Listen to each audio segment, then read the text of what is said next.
Class 7 থেকে 12 পর্যন্ত ছাত্রছাত্রীদের জন্য এডু ভবন online education app Google play store থেকে ফ্রিতে ডাউনলোড করো, লিংক ডেসক্রিপশনে। সাউথ ক্যালকাটা ল কলেজে ছাত্রীকে ধর্ষণের ঘটনার প্রতিবাদে পথে নামছে বিজেপি। আগামী 2রা জুলাই কসবা অভিযানের ডাক দিয়েছে রাজ্য বিজেপির যুব মোর্চা।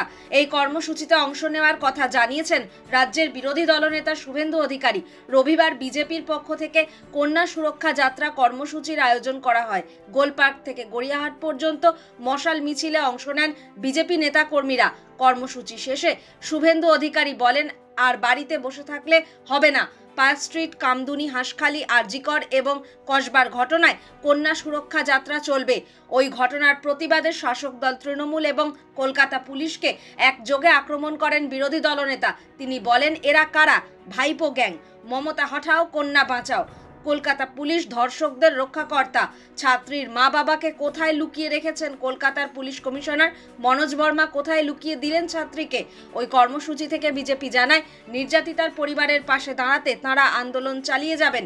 রবিবার আরজিকর প্রসঙ্গ তুলে নবান্ন অভিযানেরও ডাক দেন বিরোধী দলনেতা। তার কথায়, আরজিকরের নির্যাতিতার বাবা মাকে বলবো 9ই আগস্ট নবান্ন অভিযানের ডাক দিন। সব নাগরিককে বলবো বেরিয়ে আসুন।